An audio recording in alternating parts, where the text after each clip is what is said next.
So welcome everyone to today's AIRAH webinar. For those of you who don't know me, my name is Marie Karekla and I am AIRAH's Engagement and Program Coordinator. So today's Streamline is brought to you by AIRAH and also Stantec, and this webinar will unpack the theory of microdroplet transmission with reference to some key experimental studies that have framed the current understanding of this mode of coronavirus transmission.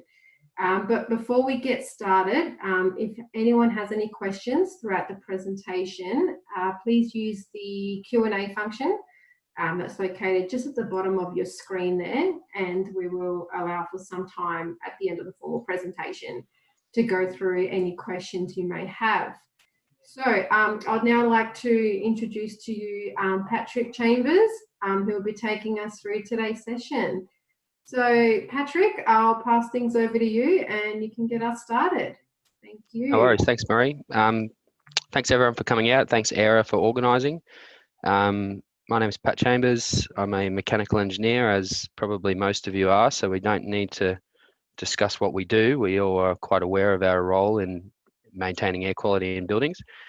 I'm hoping this is quite an informative and interesting session.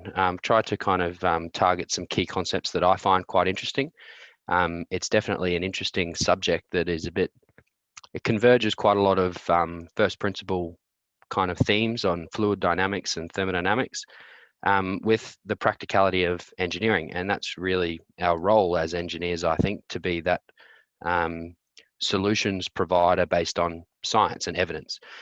So there's an interesting journey of understanding here, which I was lucky to be a part of, I suppose. I do a lot of work with the healthcare sector and work very closely with a number of the maintenance teams in hospitals around Queensland. And back in February, when things really started to hit the fan, there were lots of knee-jerk reactions, lots of things that we were doing, and at that point, there really wasn't any guidance. There wasn't any admission from the World Health Organization that the virus could be airborne, although common sense suggested that it should, to some degree anyway, right?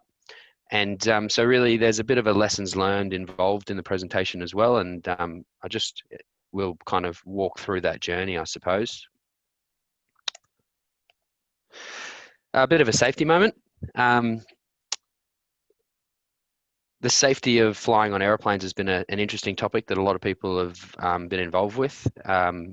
My 2 cents, and hopefully by the end of the session, everybody can kind of come up with their own risk assessment. But air conditioning systems are designed with a single pass type array, which is very similar to an operating theatre, really, a downward flow and an exhaust or return at low level. They're all HEPA'd, which is a good thing. And generally, that's quite a good outcome. However, the individual air outlets, which can kind of throw air directly at your head at very high velocities, they create local turbulence. And as we'll see through the presentation, turbulence is not our friend. Turbulence can disperse aerosols and droplets sporadically and in an uncontrollable fashion. And so by virtue of turning these jets on, I would suggest that you're probably increasing the risk of exposure to other people. However, it might actually be safer for you, which is the conundrum. And it's a very similar conundrum to the idea of wearing face masks. Face masks are very well known to be effective at reducing outgoing aerosols, but the effectiveness at protecting from incoming infectious aerosols is actually up for debate. And there's a very kind of clear video that I'll just share. There'll be a few videos through the presentation that just kind of help to portray some of the themes. So a couple of different examples of the effect of different types of masks to the activity of sneezing. There's a lot of this. I hope you're not squeamish, by the way.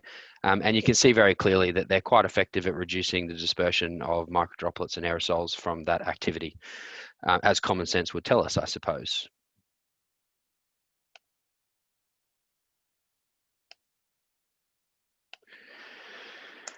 Now, another thing to be mindful of is that everything we talk about today isn't specific to coronavirus, really. There are many different types of infections and diseases that spread via aerosols. And alarmingly, these are increasing, and a lot of these are kind of re-emerging or resurging, and that's quite alarming. And it's probably very closely related to the amount of time that we spend indoors. That would probably be a very strong epidemiological correlation. Not going to spend too much time on this at all, really, but it's interesting to think about the history of air science and understanding. And from very early on, I mean, I've got kids, and just last night we were hiding under the blanket, and he goes, "Dad, I need some fresh air." He's only 5. He understands. He's got a perception, a biological response to fresh air. And so, as civilization has progressed, we've always had this concept of fresh air, but we really didn't understand much about it until very recently.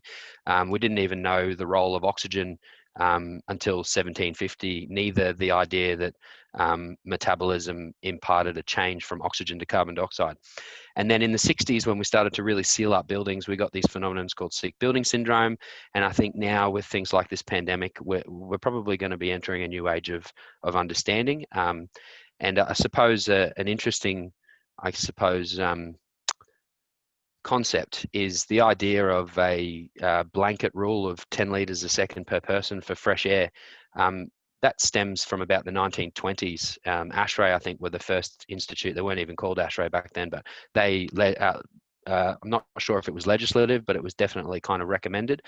And that's still really the legislative benchmark for traditional building design. And air science has evolved a lot since then. So a bit of food for thought. Presentation is split into 5 general parts. Now, I might have to rush through some of it, but part 1 is really, I think, the core. It's about just a discussion on some of the theory and some of the academic literature surrounding the topic of aerosol generation and dispersion.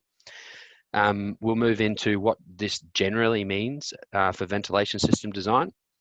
Part 3, I can share some of the lessons learned from the healthcare sector and some examples of things that we've been doing with the hospitals to basically future-proof for surge capacity and things like that. And then finally, we'll just talk about some emerging trends and some future research direction. And we'll finish up with some Q&A. So part 1, the key principles. Point of departure is general transmission modes. Now, they tend to be categorized in 4 ways. There's airborne transmission, which does have a bit of a loose definition, contaminated water, bloodstream and tissue transmission, and contact transmission, also known as fomite transmission. Now, relevant to the coronavirus discussion is an intertwined situation of airborne, contaminated water, and contact. The initial advice that the predominant transmission mode is contact transmission is actually based on water droplets flying out of your mouth and landing on a surface and staying there, and then you touching it and then touching your eyes or your face. So it's all 3 combined, really. But then airborne transmission has a more kind of universal definition of things that can be suspended within air. And that's really where we talk about aerosols. A really important part of any detective work about infectious diseases is epidemiology. And epidemiology really stands for the, I suppose, statistical evidence of correlation and looking at data and then comparing it to trends in activity and human activity and making determinations around that. And I think that that's really where things got off on quite a slow start, because epidemiology takes time. And it is the ultimate evidence. It's probably more important than hard science. And an interesting kind of contemporary example will be whether or not 5G networks are actually harmful for us. And there's a lot of science that says it is. But ultimately, in 10 years' time, if there's no statistical evidence that suggests that it is increasing our rates of cancer or anything, then it's not a thing. And that's really important because biology is complex. And so there's a little kind of cartoon there about, garlic and herbs and whether or not it's part of a potato chip. An interesting TED talk on kind of epidemiology Yeah, literally, if you just type epidemiology TED Talk, within the first 30 seconds, quite a charismatic presenter discusses the problems of epidemiology relating to data and how accurate that data is. And particularly in the healthcare sector, there's quite a lot of politics, particularly in the US around the private health sector, about what is reported and what's not reported. So if we're fully waiting on data to make a decision, A, you're going to wait a long time, but B, it might not even be correct in the end. And this kind of Daily Mail project suggests that coffee is both good and bad for us in terms of cancer. So the takeaway message, if you rely only on epidemiology, you might not find the solution. You might find what you're looking for. And consequently, you can't not rely on it at all. So things really got interesting in about April, May, when Lydia Morawska from Queensland University of Technology, who's one of the world's leading aerosol physicists, she produced this paper basically saying the world needs to face the reality. This is airborne. How can it not be? And this paper is basically a literature review. There's no hard science in it or experiments. And she was referencing quite a lot of research that she'd also been involved with, but also things that she wasn't involved with, suggesting that we know very well that aerosols can be transport mechanisms for infectious diseases, and we know quite a lot about aerosol movement and how far they can go. So how can you be saying that it's not airborne? And she was really quite cross in her words that if you're waiting for categorical evidence, you're going to miss the boat. Because any kind of pandemic planning suggests that it's all about rapid response. So if we're waiting for epidemiological data to tell us that it is airborne, we're probably gonna, we've missed the boat. And an interesting kind of background story, I've met with Lydia a few times, and we're actually involved in some ongoing research with her, which is quite exciting, and I'll talk about that at the end. But she's quite candid in her approach about the publication of this, and she actually tried to get this article published in February, and it was either 4 or 5 separate journal articles rejected it, or said caveated with these comments. And typically when you produce a paper and get it peer reviewed, that's a very important part of the quality assurance process. She was suggesting to me that the comments she was getting were not peer review comments, but more like screening comments. Saying things like, you shouldn't say that, you can't say that, you're going to scare people. So you'll notice that the journal that it did get published in is called Environment International. And the day after this got published, the World Health Organization issued a memo saying, well, it is possible that it's airborne. And then Lydia was one of the key the key pioneers of that open letter to the World Health Organization, which hit the news quite hard. And a lot of people endorsed that letter, and that really changed the mindset. So it's quite an interesting thing. Came out of Australia, Queensland. We're leading the way, I suppose, in that realm. And a lot of what makes Lydia an esteemed physicist in this area are some investigations that she did in 2009. And these 2 papers I'll just talk through very quickly, both actually appeared in the same publication, the 40th issue of the Aerosol Science Journal. So Lydia had a research grant to build a rig like this, and basically tested people doing different respiration and exhalation activities under controlled circumstances. Resolution's not great, but basically she tested different activities and different people with different symptoms. Everyone was had the common cold. So they were able to detect not just were aerosols moving, but were infected aerosols moving. And what she found is that in almost every circumstance, the whole rig was just contaminated. It was littered. And so she published these results in various different ways. But so there's some interesting things here. So the total concentration of aerosols released as a function of activity. So the high activity there, the AAAH, is the sound of making a modulated vocalization of ah, and then 10 seconds of paced breathing. And when you do something like that, you emit a very different profile than you do when you just breathe in through your nose and out through your nose, or in through your nose and out through your mouth. And there's quite a lot of research in a similar vein that suggests a similar type of profile. And so we know quite well that different activities release aerosols. So that's a fact.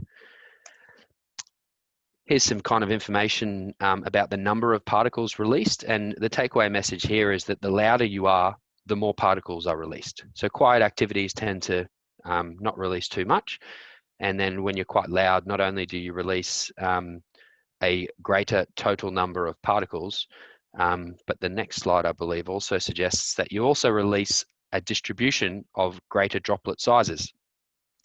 So here, you're seeing that in a standard exhalation profile, you've got a distribution of droplets that range from 3 micrometers, sorry, to up to 30 and even up to 100 microns. So the question really is then, how far do these particles go? Now, the activity of coughing is obviously a very violent exhalation, and you can see that from the left-hand side that those vectors are basically horizontal. And then on the right-hand side, general talking is released at a lot slower velocity, and what you're actually seeing there, that by virtue that the vectors are going upwards, is that they are buoyant. And buoyancy is really the definition of aerosolization, and I'll talk a bit more about that shortly. So the life of a microdroplet, and this isn't rocket science, but it is interesting, roughly separated into 4 key processes or factors. So there's obviously the release, and as I've just gone through, there's quite a lot of information about what that release profile looks like, but also probably worth just kind of clarifying that everybody's different. It would be very hard to get repeatable hard data on this. The next thing to note is evaporation, which is a really important part of this saga. So as soon as microdroplets are released from your mouth, they will begin evaporating. However, the rate of that evaporation is completely dependent on the relative humidity at the time. So in a 100% humid environment, there is no evaporation by definition. So that means that any particle that's released stays the size that it is. In a low relative humidity environment, particles that are released that are, say, 10 microns very quickly become 5 microns, and vice versa. Particles that are as large as 30 microns very quickly start to evaporate to become smaller and smaller and smaller. And the ballistics of a microdroplet is really about momentum versus surface area. So although it's probably not strictly speaking correct, if you imagine all particles released from your mouth at the same velocity, the only thing that differentiates their momentum is their mass. Mass times velocity is momentum. So as a particle is moving through the air, it starts with a momentum, and then it's going to be imparted upon by friction, and that friction force is proportional to its surface area. So what we find is that larger droplets actually can travel quite far. They've got a very high momentum to surface area, unlike a small droplet. The small droplets don't have much momentum, and they actually stop dead in their tracks, and they evaporate much faster. So it's the really small particles that we're quite worried about, because they can become suspended, and that's this concept of buoyancy. So once they are small enough, they do become suspended. And there's a bit of it's not this slide, it's in a few slides time, but the general kind of definition of an aerosol is one that is buoyant. It moves via diffusion. The net kind of air velocity overcomes the gravitational force downwards. I guess something also interesting to think about is buoyancy is obviously dependent on the density and the mass of the particle, but equally it's dependent on the density of the medium that it's being buoyant in, which is why we are buoyant in water, because it's dense. And so by virtue of that, the buoyancy profile of a water molecule is dependent on the atmospheric pressure. So it would be different if we were in cyclonic conditions or a big low pressure system was moving over than it would if we were in a high pressure system. Similarly, the altitude that you're at would impact that specific buoyancy profile. So there's so much stuff going on here, it's very hard to make hard and fast determination about water droplet movement and aerosols. And ultimately, it's fluid dynamics, which is, the dark art. As soon as the Reynolds number triggers that 2300, that magic now I'm turbulent, the laminar flow equations of fluid dynamics just fall through. We can't predict accurately aerosol movement. So that's an important takeaway message, I think. Within the health sector, the first kind of things that we were subject to was, how much fresh air do I need? Tell me what the air change needs to be. And I guess my takeaway message is there is no golden rule. So look, once a particle is suspended and buoyant, it's aerosolized. Diffusion is really the key driver of movement.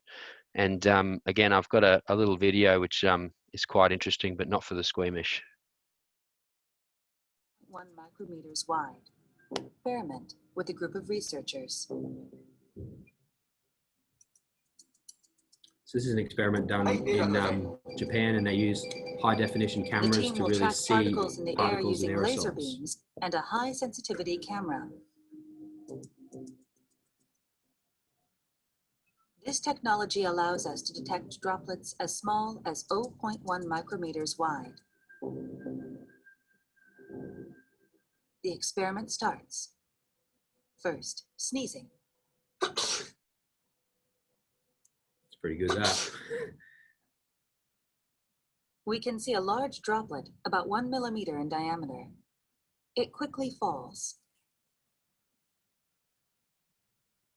But let's look through the high sensitivity camera.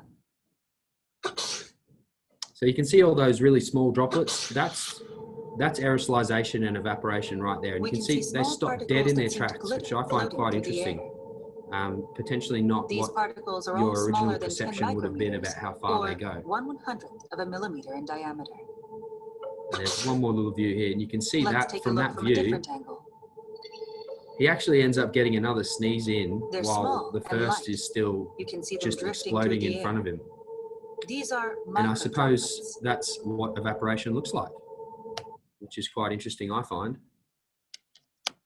So there's a few key documents that if you haven't read or you're interested in some further reading, the first is an AIRAH position paper, and this is not a new document. The AIRAH position paper on infectious aerosols dates back a few years, but it was updated recently in light of the coronavirus findings, and really this is what we were talking about in terms of the ballistics of a microdroplet.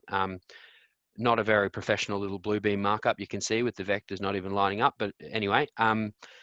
And really, what we're saying is that the droplets, once released, traditional physics imparts it on the droplets, and then the key thing is evaporation. And once these droplets evaporate and become small, they become aerosolized. And that's why relative humidity is such an important part of this discussion. There's another really good document by RIVA, which is the European equivalent. And it basically speaks to a similar thing, the importance of ventilation, the importance of humidity, and the life of a microdroplet.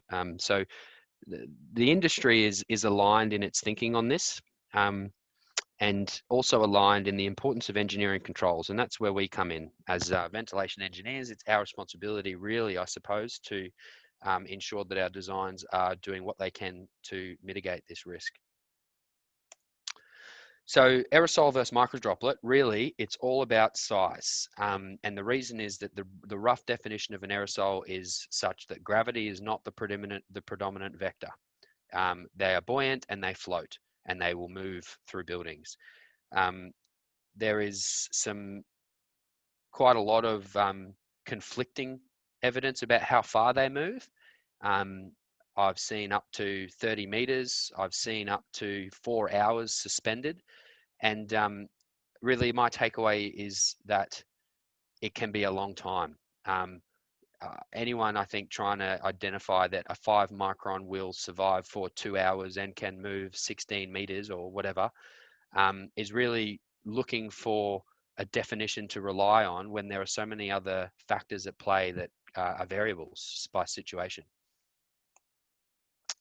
Humidity is also very important by virtue of what they call mucosa desiccation, which is basically when you breathe in dry air, it absorbs more from your respiratory system. So that's pretty common sense, really. And what that means is that if you breathe in really dry air, you're going to, if you do have a viral infection, and the virus travels piggybacked on a water molecule, you're going to absorb more water molecules and therefore more virals. And similarly, in a really humid environment of 100% relative humidity, you wouldn't actually absorb anything. And then the journey then also, once it's expelled, we've discussed what the rate of evaporation looks like and how that can play a part. And this also does follow some epidemiological trends that high humidity environments are less susceptible to infectious diseases. Now, the general recommendation that you will hear anywhere is 40 to 60%. And that doesn't really align with what the science suggests, but there is a very good reason for that. And that reason is that we can't, as professional engineers, be advocating for higher than 60% relative humidity because there are other problems with that. And this is a really old paper from 1986, but I find it a really kind of nice way of pictorially showing that sweet spot in humidity of various different driving kind of drivers. And interestingly, you can see that respiratory infections, you know, high humidity is not a problem for those. It's actually quite beneficial.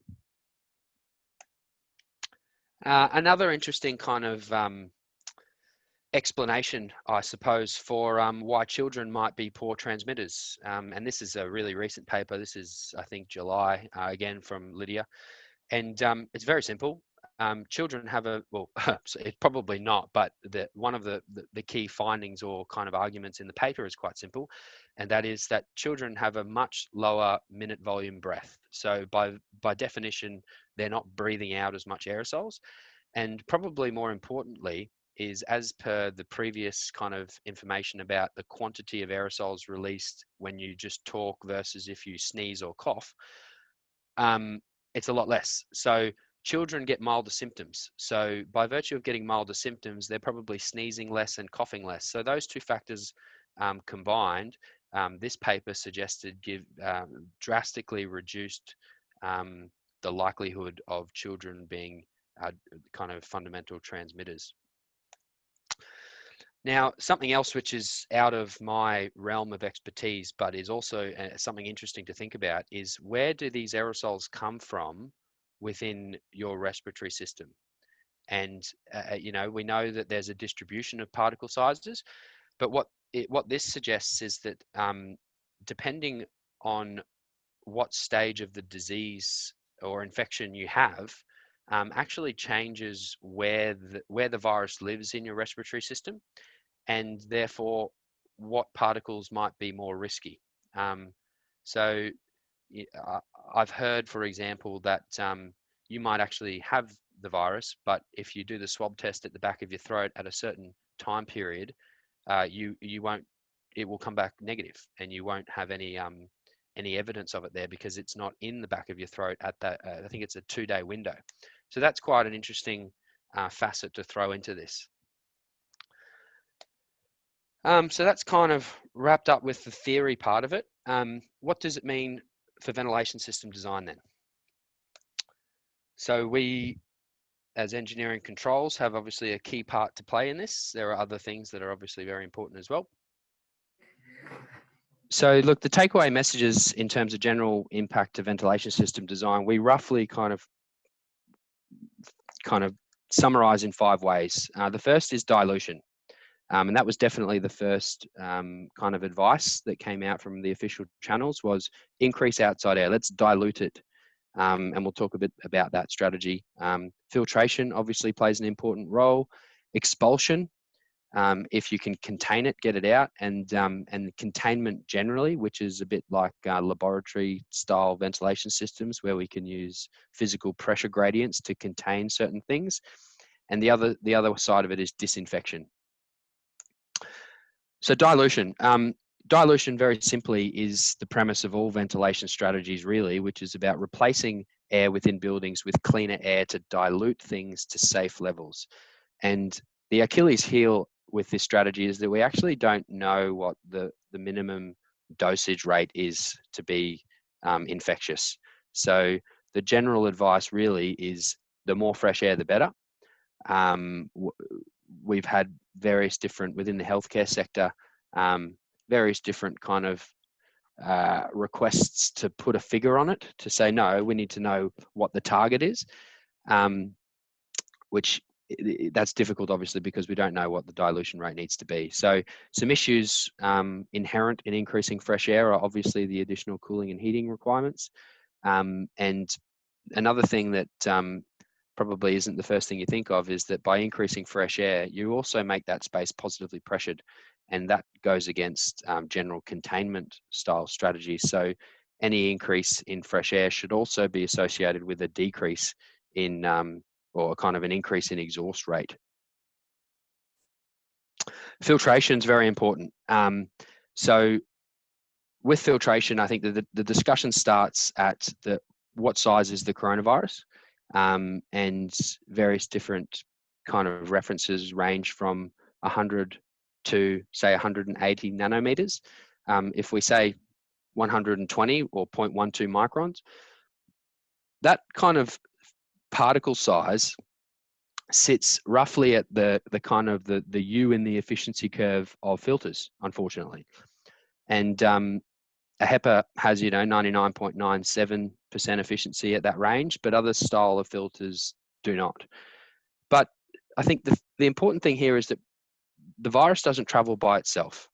It travels on the back of a water molecule, and water molecules are bigger than that. And certainly the aerosols that we tend to be kind of focusing on are about the 1 micron to 5 micron, maybe 1 to 10. There have been some instances where publications have suggested that up to 20 microns in size can still be kind of aerosoled for a certain period of time. And a takeaway message here, if you look at the curves of these are MERV rating, is that even at 1 micron on size, which is probably most of the aerosols, a MERV 13 filter is still very efficient. So you don't necessarily need to go straight to HEPAs. Even just like an F8 style filter still has quite a good effectiveness at certain sizes. An interesting thing also is that all the curves that we have of filter efficiency is actually based on dust particle sizes, not droplets. Droplets can change the dimension. I suggest the forces of impaction and diffusion are actually quite different for a water droplet. And there is quite a lot of literature surrounding different infectious droplet efficiencies of filters, but the consensus is that there is good efficiency at high filter ratings. Now, expulsion is pretty, again, common sense. If we can isolate the source to a location and we can get it out of the building from that location and stop it spreading, that's a good idea. Now, this is really underpinned by the assumption that the atmosphere just deals with this stuff, which transcends many different topics in ventilation. But the way that the atmosphere does deal with these things is a product of UV exposure majoritively. There is some science around ionization processes that occur in kind of the different stratospheres of the atmosphere. But UV exposure is by kind of common agreement in the literature, probably the predominant force which breaks down these things. And so the idea is that if you can get it out of the building, it dilutes very quickly to hopefully a safe level, and UV exposure neutralizes it quite quickly as well. But suffice to say, you wouldn't want to just exhaust it anywhere near an outside air intake or a natural ventilation opening. Containment, we see this a lot in the use of negative pressure rooms in the healthcare sector, and containment is about basically creating a negative pressure environment to treat people with infectious diseases, so that if anything is aerosolized, it's contained within that space. And there's some well-established rules and guidelines about how to design systems to that effect. A key thing also would be to limit recirculation, if possible, no recirculation from an area where an infectious person would be. UV disinfection. So this is a really dense subject, but ultraviolet light is well known as a disinfectant and sterilization tool, particularly in the water quality industry. The principle is based on photon energy being able to break up molecules. That's basically the photoelectric effect. And the amount of energy that UV has is proportional to its frequency. there's some interesting study about some specific wavelength of light being safe for human skin, specifically 222 nanometer. So these are predominantly, well, they're epidemiological based by virtue that they're looking at statistical data of mice being exposed to a certain wavelength, and they're finding no difference between the sham, which is basically the placebo of just an LED light, to 222 nanometer light, whereas the 254 nanometer light, which is what we know and use very commonly in HVAC systems for coils and things like that, does produce a higher melanoma content. So there's a bunch of researchers, Buonanno and Welch, who all of these people actually come from the Columbia University in New York, and there's a lot of literature about this. And what we've seen is a lot of lighting suppliers leaning on it and suggesting that look, we can put this in occupiable spaces. So I suppose I've always got a caution about things like this, and I guess just an interesting little anecdotal discussion about the uncertainty principle. And really at the heart of the uncertainty principle, not to get too segued, is we don't really know much about what happens when it's very small. One of the probably most interesting scientific debates between Heisenberg and Bohr and Planck all come from Copenhagen and Munich in the 1920s, when really quantum mechanics was at its kind of birth. And they were trying to map the position of an electron, and the kind of common analogy in terms of scale is picturing a tennis ball in the middle of the GABA, that's the proton and the neutrons, and a mosquito flying around the stadium, and that's the electron. And they were trying to work out how fast that electron had to move to be in the locations that it was, because atoms don't just move through each other, because these electrons collide. And they couldn't do it. For the life of them, they couldn't figure it out. And Heisenberg approached it from a different perspective and said, we can't use Newtonian maths of mass and velocity and momentum. It's more about probability. And so the Heisenberg uncertainty principle talks about the probability of something happening as opposed to categorically does it or does it not. And what that really means is kind of at the atomic level, photons have a probability of going quite far or not quite far based on how many electrons they hit and protons they hit on the journey. The basis of the idea that 222 nanometer light is safe for us is that it stops at the epidermis. However, going back, another bit of just kind of 101 is because the speed of light is constant, wavelength times frequency always equals the speed of light. So as wavelength increases, frequency decreases and vice versa. What that means, and probably the easiest equation in quantum mechanics, is the energy of a photon is proportional to its frequency. As frequency increases, the energy of that photon increases. So something about this doesn't work because the energy content of those photons is actually higher than those photons. Can you see my mouse? I'm circling the 222. But the energy content of that 222 nanometer light theoretically should penetrate a lot further than the 254. So it's quite an interesting study to find that it doesn't. But proceed with caution, I suppose, is the kind of the resulting theme from these discussions. And UV technology has a lot of different applications. We see it quite commonly within air conditioning systems, in HVAC on coils, also in duct. There are upper air technologies, permanent fixtures, all sorts of stuff. But suffice to say, the consensus is that the ultraviolet spectrum does provide a disinfection capability by virtue that the photons are actually breaking up the molecular bonds. Part 3, impacts to industry. So what are the lessons learned from the healthcare sector? So this is going to be really quick. The use of pressurization to create physical separation. So that was probably the first call to arms that we got, which was, can we depressurize whole wards so that we can use wards to treat people? The next one was, right, let's increase filtration. But that a lot of hospitals basically needed more additional negative pressure isolation rooms, and also providing negative pressure operating theatres was a theme. And then retrofitting of UV light was also quite common.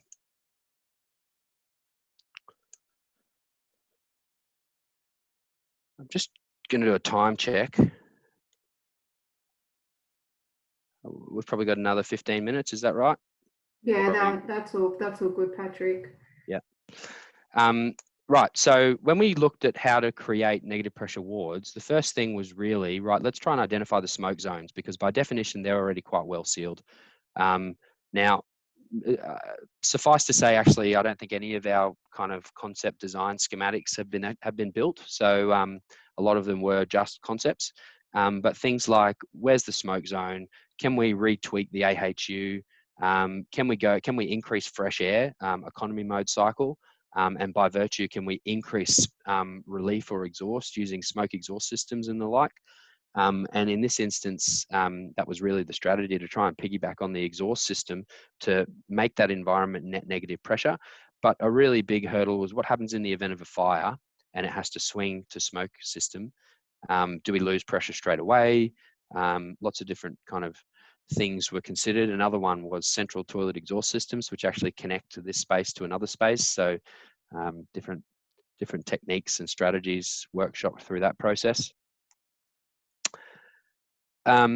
Look, a very simple way of kind of figuring out if you can increase outside air is first go to the unit and see if you can open the damper. A lot of these units we find through various different value management kind of processes is that they end up getting a damper size which is fully open on commissioning anyway.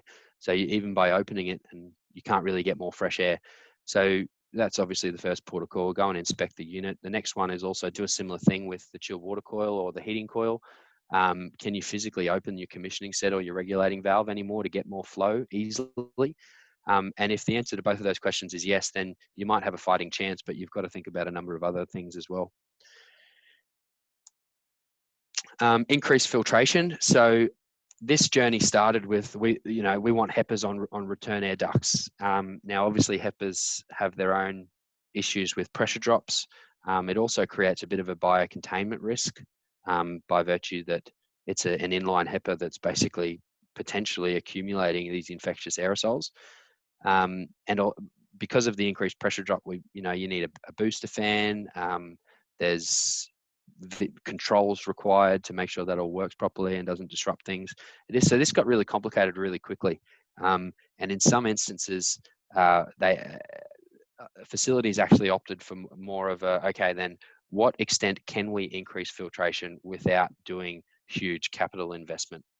And in one instance in particular, we found that with the statics of the AHUs at commissioning that we were able to retrofit with F9 to F9 filters. So we got a bit of an increased rate of filtration there. Retrofit of negative pressure isolation rooms is something that was quite common. And I suppose for those in the health sector, you'll be aware of a Class N room, which has certain requirements under the Queensland Health Infrastructure requirements.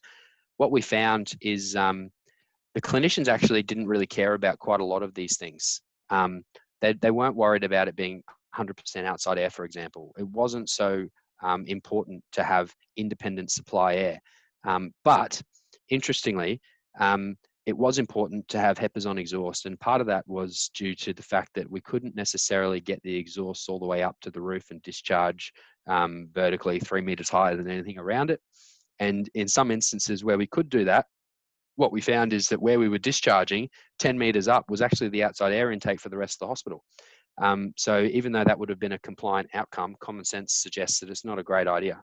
And so putting HEPAs on the exhaust to these things was something that came out in the wash. I'm not going to talk through this because this is quite a massive subject, but the idea of taking operating theatres from positive to negative is something that we've been involved with. And retrofitting of UV is another thing that has been kind of on the tip of people's tongues. And I guess the good thing about UV, it's very similar approach to retrofitting of HEPAs. Try and find a straight section of the return duct, which is actually carrying all of the return air. And the technology that we were looking at was based on longitudinal lamps. So it's air sterilization, not surface sterilization. And the beauty is that there's no real increase in pressure drop. So this was quite more of a simplistic retrofit. Part 4, emerging trends and future research direction. So in the last month, there have been a plethora of papers of people doing CFD assessments based on some of the standard distribution of particle sizes that I touched on, so that, you know, we know kind of what is released from people when they cough and sneeze and talk. And there's been a lot of modeling done about inside a space which is ventilated traditionally, what's the risk to internal patients. And in this study, they created what they called a domain of elevated risk, which is where they postulated that if you had over 100 infected particles per meters cubed, they defined that as a risk area, and basically just undertook CFD assessments from people sneezing and coughing and incorporating the ventilation system to determine where the hotspots were.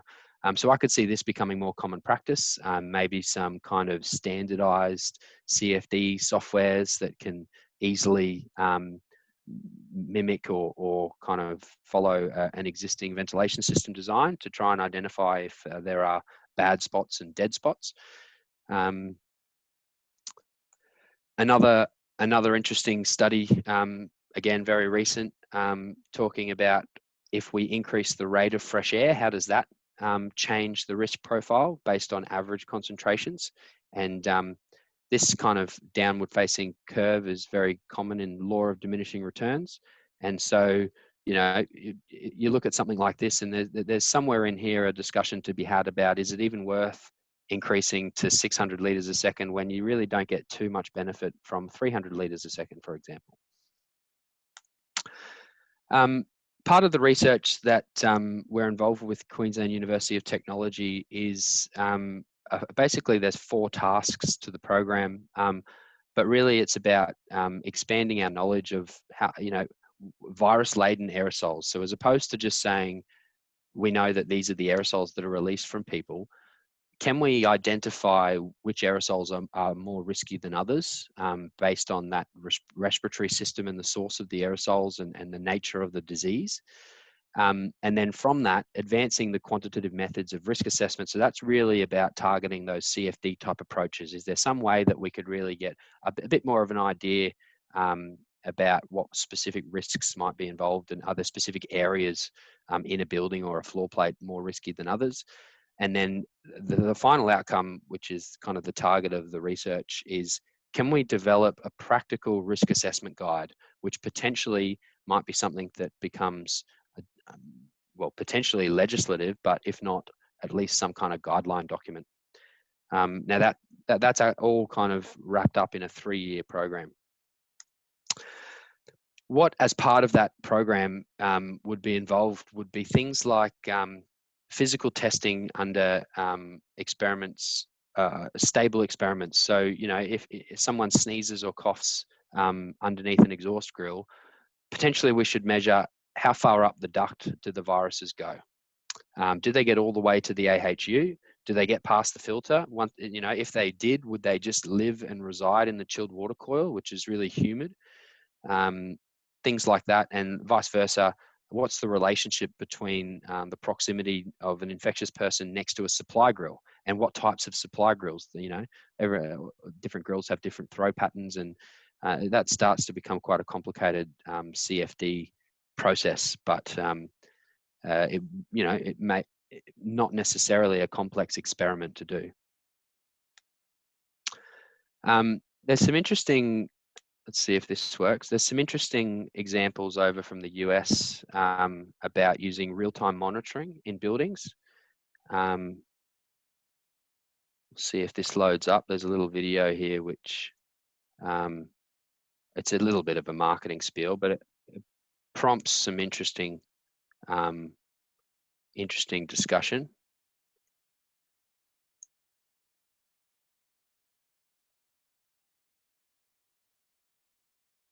Communities flourish. COVID has robbed us of community and decimated the economy. The key to restarting the engine of the economy is revealed by the unseen within buildings. By focusing on testing exhaust air for the virus, we can get a rapid signal of the presence of any individual with the virus. So they're talking about live monitoring of exhaust and return, and then having protocols, operational protocols. operational controls to avoid outbreaks. By retesting, we can build confidence in our engineering solutions to minimize transmission risk. We cannot test every person every day for coronavirus, but we can test every building every day, and soon, maybe every hour or even minute.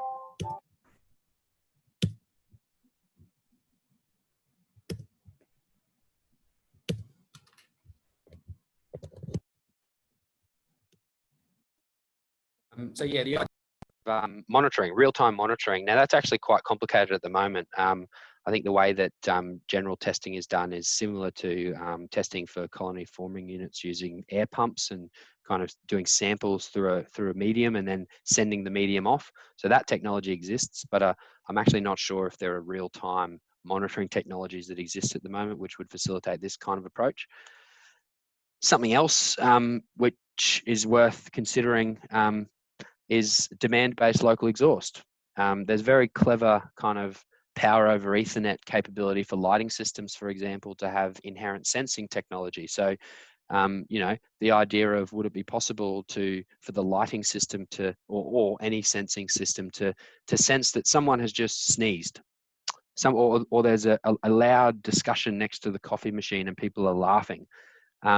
If there were, it would probably be a good idea to increase local exhaust to those areas. And I dare say that if you did CFD testing or using this type of approach, you would get much better average clearance times and average concentrations of aerosols. So how will this impact the future? Just kind of wrapping things up, I suppose. I think with the increased kind of awareness of, you know, it's definitely prompted well, you know, it's thrown a spanner in the global economy at the very least, but it's definitely prompted the idea of maybe revisiting some first principle ventilation system designs. And I think the first outcome is going to be the default position that increased outside air is better. Dilution is better. But we all know that with increased outside air comes increased plant space, increased capital cost, and increased ongoing energy consumption. And I think what the really important thing is that that's going to change the economics of clean air. It's going to change the driving force and therefore maybe impart some innovation, some bottom-up innovation. Potentially a move towards some kind of actual hard and fast air quality metrics like the well building standard, which you know, you're kind of rewarded by maintaining certain levels of VOCs, for example, as opposed to just relying on a standard ventilation rate to provide those safe levels. I think part of the problem is that we don't really have a definition of clean air. I'd invite anyone to try and put their finger on what clean air is. I think a better idea is that we know what safe air is, and the World Health Organization and Australian standards do provide some guidance on safe exposure limits, but reading between the lines then, clean air would be actually 0% of any of this stuff. All of these kind of carbon monoxides, VOCs like formaldehyde and benzene, these are all pollution sources, or well, not sources, they're pollutants. And I guess clean air by definition would be kind of 0% of these things, I believe. Now, something just to get the creative juices flowing as well, a really interesting study over the last 40 years, the baseline air quality investigation, heralded by the World Meteorological Organization. They set up weather stations all around the world 40 years ago. And for 40 continuous years, they have been measuring air quality. And over 40 years, they've come out and said that the cleanest air in the world is Tasmania, Cape Grim. And the reason is we've got the roaring 40s coming from the southwest, and there's absolutely no pollution anywhere near it. And that really is the logic behind the 6 meter separation between exhaust and intake. Like, we know this, but is it good enough to just have 6 meters of separation? Is it smart that Tasmania is governed by the same 10 litres a second per person of fresh air rule as Shenzhen or Jakarta? And I think this whole discussion about the value of clean air, since Cape Grim kind of got heralded as the cleanest air in the world, there's been this explosion in, you can even buy air. You can buy a bottle of Cape Grim air for $2.86, and we intend to. We're going to buy it and test it and come up with our own metrics of air quality. But there's been this explosion in local local economy due to kind of the importance of fresh air. And there's loads of literature, I don't know how accurate they can be, but loads of literature about the economic losses due to poor air quality.